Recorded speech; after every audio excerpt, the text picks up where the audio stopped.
You're watching The Advocate on Plus TV Africa. It's my turn. Nigerians are, in my opinion, the funniest people on earth. Every Nigerian is a natural comedian. Nothing is off limits. We laugh so much that a survey released by the Sustainable Development Solutions Network, SDSN, as part of the UN World Happiness Day, ranked Nigeria the 91st happiest nation of the world and 5th in Africa in the 2018 World Happiness Report. But I do wonder if our ability to laugh in all manner of situations is a blessing or a curse. Nigeria is plagued by very depressing economic statistics. Managing is the watchword for the average Nigerian who continues to shoulder the effects of corruption in their daily lives. We continue to find additional ways to cope with the poor electricity supply, dearth of quality jobs, traffic jams et al., using the age-old medicine of laughter. No one laughs at themselves better than Nigerians. Suffering and smiling continues to be the mantra.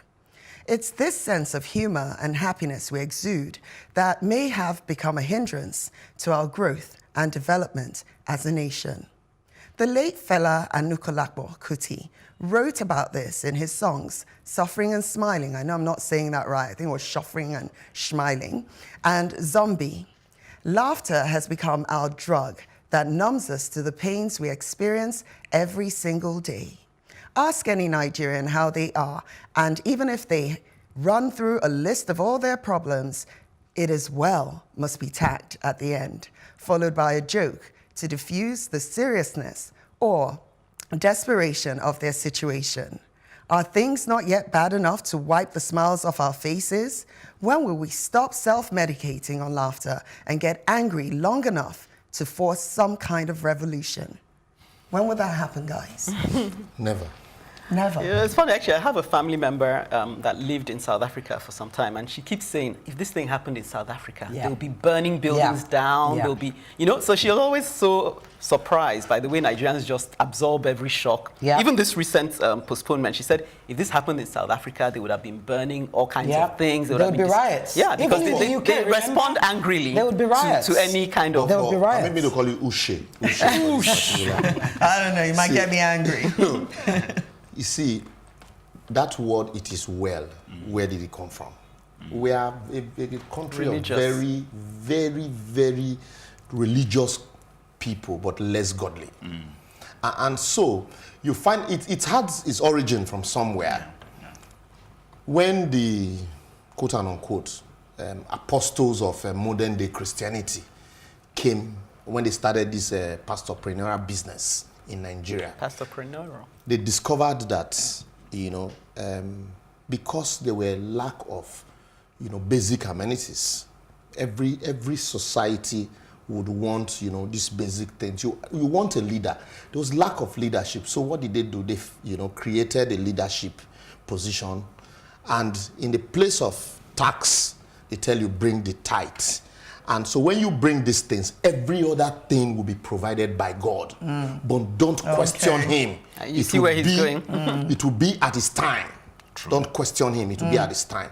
And so you find out that, so when you believe that once you give, you have this hope that your time will come. And that hope is what is keeping all of us. And that is why, irrespective of where what you are going through, you say it is well.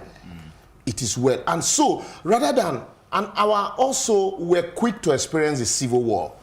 And so we still have that hangover of that, look, we don't want to go through all of those challenges again. And so rather than go through those challenges, like Fela said, we know one die, Papa dey for house, Mama dey for house, I get one child, So policeman go slap your face, go talk. I'm a man go whip your yash, they look like donkey. So those are the reasons why until we begin, but back to civic education, until we begin to see these things as they are our rights. I think it's multifaceted. I mean, you've mentioned one thing, you've mentioned religion, but even some of the people who are cracking jokes, some of the videos, the funniest ones, these are not religious people at all. They're just having fun. You know, they're just enjoying the moment. But the other aspect I was going to say is that you were coming to it actually was people don't know their rights. So a lot of times, are you going to get angry about what? We went to do a Vox Pop the other day, and half the people, and especially the women, we kept trying to get female people, you know, women to speak up. They said, no, almost like we're in Nigeria, but it doesn't concern us. You know, so it was only those who were vocal enough to say, look, I know what I'm entitled to, that could come forward and say, look, you know, I'm entitled to this. So without knowing your rights, you know, how angry can you really get about anything? But I do wonder if we feel like we don't have any right to be angry. Okay. Look at it. As soon as we heard the elections were postponed, I know how I felt. We make jokes out of it. I felt so down in the dumps, like, you know, all this expectation and just look at it. You know, and then people came out with, oh, well, yes, you know. And they didn't bother to tell us finally, 2 days or 3 days before. We're going to finally have our Holy Saturday, you know. Finally, Nigerians are going to have a Saturday where they don't do anything. They don't go to, you know. Wedding, and then funeral. people were like, oh, who out of these 4 people will be the most disappointed? There was Two Baba's girlfriend. Yeah, the jokes were rolling out. You know, jokes were flowing. And suddenly, it was almost like out of fashion to now say, oh, I'm angry. And then people now went on to, oh, it's APC that did it, it's PDP that did it, it's INEC, you know, and that was the end of it. The truth of the matter is that our country has been hijacked. And by religious robbers. Partly by religious terrorism. Partly by the religious people and then by those in power. Yeah. You see, the power right now that the people in power have is so much that if you go out there, before you can gather your numbers, they'll take you out. So I mean, it's a bit like... How do you mean they'll take you out? I'm just nodding. I don't know. I'll answer you. Deji, are they on you? Oh, okay, that kind of taking out. Oh, boy. So there's no, you know, so before you can get momentum, you've already been diffused. Removed. That's what our problem is. We're too many. If we were 5 million people in this country, it won't be like this. Oh, God, let me come in there. Right there, I've got to jump into that place. I keep advocating for people who have more than 2 children should stop. Allow me to... We cannot allow her. She wants to talk about... Please continue. Please continue. I was talking about you. I was talking about... Yeah, no, please continue. Right. I agree with you. Okay. When people have more than 2 children, I keep advocating, first of all, they should pay extra taxes. That's why we're too many. Oh dear. Once you go, well, God only made I'm 1 not and 2. paying any extra. God only made 1 and 2. That's why. Number 2 is going by what you... I'm segueing into it. Okay. And you're right, it's all connected. It's all very connected. There are too many of us, and we don't have strong enough leaders and strong enough cultures and processes. And people who are going to implement, the will to implement the law, for it to be controlled. That's why we're so unruly. But what do you do? Think about it. No, what I'm saying is think about it. You wake up in the morning, you don't know whether there's going to be light. You're getting the children to school, driver lets you down. What else? Do you think of the myriad of things that we face throughout the day? Why it is good to laugh. Yeah, as a way of forgetting all this problem. But we don't forget that the problem persists. And then it is... fighting for our right has nothing to do with population. American is 300 million plus. Here. They still manage to organize themselves. You know, so it's about organizing ourselves. It's about organizing ourselves. Based on structures. I agree with religion and leadership. Here, you want to be an architect. You go to school, you learn the trade. But here, in this part of the world, you want to be a leader. You don't trained to be a leader. You just wake up one day, you're a leader. And you want to. Now, let me quickly round up on this. Can you imagine if we all march out the way we go to Holy Ghost Festival? We all march out to block Lagos Abeokuta or Lagos Ibadan Expressway to say, if this does not happen today, we won't leave. Well, we'll do something. There you go. That's what I said. It's the opium of the people, the Nigerian people in particular. Right, okay. Whilst we kick things off here in the studio, we hope you continue the conversation on our social media space. Feel free to join the conversation on Facebook, Plus TV Africa, and on Instagram and Twitter at Plus TV Africa. The Advocate NG and will endeavor to read some of your responses on the program. Here are your contributions to last week's discourse. Pot Beach says on the matter of our unsung heroes, this war has been on for over 8 years now. Let that sink in. This government gained back 22 local governments when they came in. As at last week, they had lost 19.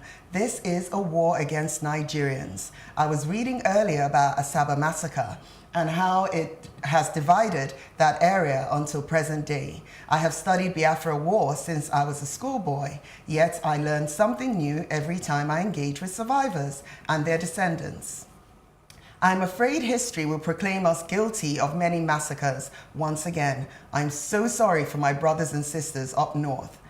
Ireti, though absent in body, was with us in spirit and says concerning gay rights.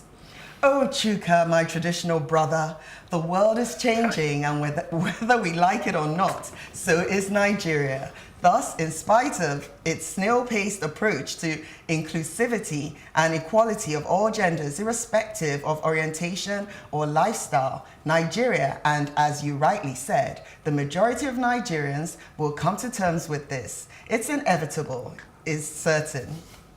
Even Goodluck said during his private meeting with LGB, you missed out the Q, sweetheart, T activists, the law will change soon as public opinion shifts. And if there's one thing we do know of this country, is the fickleness of its people and the hypocrisy of its leaders. Another topic I wished I was part of. Oh, Ireti, we missed you.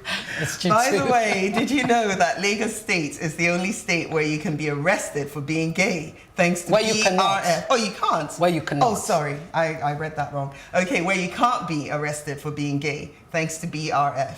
Rebecca Hill has a lot to say on makeup as fraud, a very interesting perspective. I look at this also from the viewpoint that some women actually find it hard to show themselves without makeup when one gets together with a new man. This pertains to our own insecurities and the precipitating factor of what will he think of me as me? Do we wear it as a mask? As I have grown older, I wear less makeup, and maybe this is because I am more secure with me.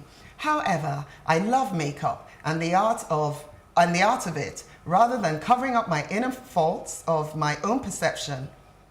Fraud, I really don't think so. Men can also be seen as the same as how they present themselves at the start of something new.